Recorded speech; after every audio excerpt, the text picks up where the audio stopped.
जय हिंद दोस्तों, मैं आपका कमलेश पटेल आप सभी का स्वागत करता हूं अपने YouTube चैनल में। आप लोगों के सामने एक नई वैकेंसी फिर से आ चुकी है, जो कि हमारे किससे संबंध है, एयरपोर्ट से संबंध है। एयरपोर्ट में जो कि हमारे क्या होते हैं, जितने भी हमारे एयरपोर्ट में जो कि एयरपोर्ट का भी एक अपना क्या होता है, ट्रैफिक होता है, उसकी वैकेंसी आई है। तो आप लोग अगर नए हो तो प्लीज़ हमारे चैनल को सब्सक्राइब कीजिए और लाइक कीजिए और अपना एक सब्सक्राइबर जरूर दीजिए और कमेंट जरूर कीजिएगा। क्लियर दोस्तों, चलो अपन डिस्कशन करते हैं, जो कि हमारे किसके द्वारा, जो कि हमारे क्या होता है, एयरपोर्ट अथॉरिटी ऑफ इंडिया के द्वारा एक वैकेंसी निकाली गई है। इस वैकेंसी में अपन पूरी डिटेल जानेंगे। तो क्या कौन कौन फॉर्म भर सकता है, कितनी इसकी एज रखी गई, जितनी भी हमारी एयरपोर्ट से रिलेटेड जितनी भी वैकेंसी होती हैं, आप लोगों को पता है कि वे उनकी 21, 22, 23 साल के पहले ही निकल जाती है। अगर आप लोगों के पास फिर से मौका आ चुका है, जिसको रेलवे जिसको एयरपोर्ट में फॉर्म भरना है, तो चलो सबसे पहले अपन बात करते हैं, एक एक करके पूरा कैटेगरी देखेंगे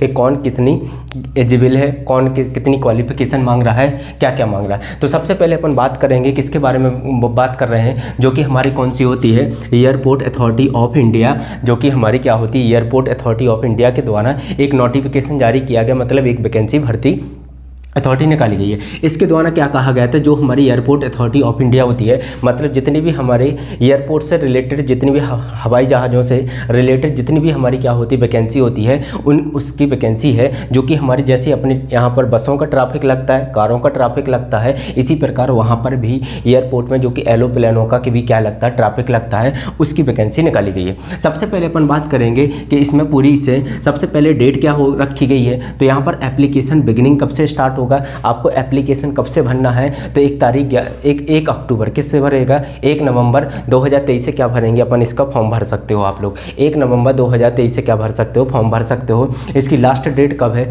30 नवंबर 2023 आपकी यहाँ पर लास्ट डेट रखी गई है। अगर फीस की बात करी जाए तो फीस कब तक होना चाहिए आपकी, 30 नवंबर 2023 तक क्या होना चाहिए, आपकी फ़ीस वहाँ पर फिल होना चाहिए। चाहे आप यहीं पर फॉर्म भरते हो तो वहीं पर फीस जमा कर सकते हो। इसकी एज की बात करी जाए तो एज कितनी लगेगी, तो आपको 18 से लेकर 27 साल तक की आपको एज की रिक्वायरमेंट की गई है। तो हालांकि इतनी काफ़ी चीज़ है, लेकिन इसमें आपके लिए रिलेक्शन भी आपको, जो कि हमारे जितने भी हमारे कौन से होते हैं, यूआर होते हैं, उनके लिए क्या रखे गए हैं, 3 साल का रिलेक्शन दिया गया है। और जो हमारे क्या होते हैं ओबीसी है, इनके लिए 5 वर्ष का क्या दिया है, रिलेक्शन दिया गया है। मतलब आपके लिए इतने 3 साल की, यूआर के लिए 3 साल की छूट दी गई है, ओबीसी के लिए 5 साल की छूट दी गई है। क्लियर बात होगी। सबसे पहले बात करते हैं जो हमारे एप्लीकेशन फॉर्म में कि जो कि हमारे सबसे पहले जनरल, ओबीसी और ईडब्ल्यू के लिए कितने पैसे की फॉर्म भरेगा, तो उसको 1000 रुपये क्या करना पड़ेगा, पे करना पड़ेगा। जितने भी अगर इन कैटेगरी में जो भी स्टूडेंट आते हैं उनको 1000 रुपये की क्या लगेगी, फीस लगेगी। जितने भी हमारे एससी और एसटी वाले होते हैं, इनके लिए कोई भी फीस नहीं रखी गई है, ओनली 0 फीस रखी गई है।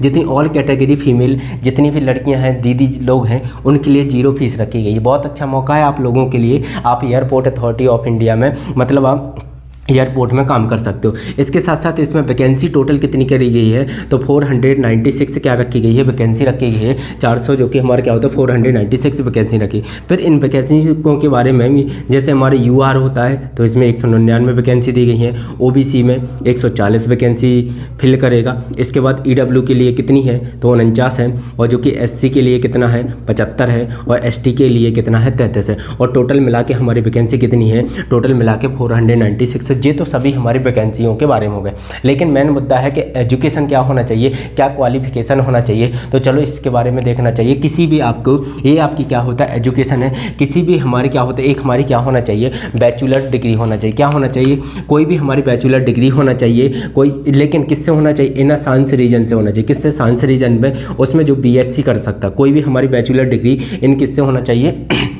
बीएससी होना चाहिए, साइंस से होना चाहिए। लेकिन यहाँ पर क्या बोला है उसने, पीएससी, और जो हमारे फिजिक्स और साथ साथ में क्या होता है, मैथ होना चाहिए। 2 सब्जेक्ट उसके कंपलसरी होना चाहिए, फिजिक्स और मैथ क्या होना चाहिए, कंपलसरी होना चाहिए। दूसरी बात उसने रखी है, चाहे आप बीई हो, चाहे बीटीच की गई हो, डिग्री की गई हो, एनी बैचलर डिग्री, और उसके साथ भी आपकी क्या होना चाहिए, फिजिक्स और मैथ होना चाहिए। तो ये आपका पूरा नोटिफिकेशन अभी हाल ही में आउट किया गया है, जो कि आपकी 1 तारीख से क्या हो जाएंगे, 1 नवंबर से आपके फॉर्म फिल करना स्टार्ट हो जाएगा। क्लियर दोस्तों। और अगर जो भी इतनी कैटेगरी में अगर कोई भी स्टूडेंट एलिजिबल है तो उसमें वो क्या कर सकता है, फॉर्म भर सकता है। अगर किसी कोई भी इतनी शर्तों में किसी भी स्टूडेंट का पूरा है, सब एजुकेशन भी है, अगर उसकी एज भी तय है और क्या है बस, और क्या है एजुकेशन क्वालिफिकेशन, तो इसमें हाइट माइट का कोई रोल भी नहीं है। क्लियर दोस्तों। अगर मैं आपसे कहता रहा हूँ कि अगर आप हमारे क्या हो नए हो तो प्लीज़ हमारे चैनल को सब्सक्राइब कीजिए और कमेंट ज़रूर कीजिए और आप हमें बताइएगा कि आप लोगों को कैसा वीडियो लग रहा है। तो प्लीज़ दोस्तों आप सब्सक्राइब ज़रूर कीजिए, क्योंकि आपका एक सब्सक्राइबर हमारे लिए बहुत कुछ हो सकता है। तो प्लीज़ अपना सब्सक्राइबर ज़रूर दीजिए। नमस्कार दोस्तों।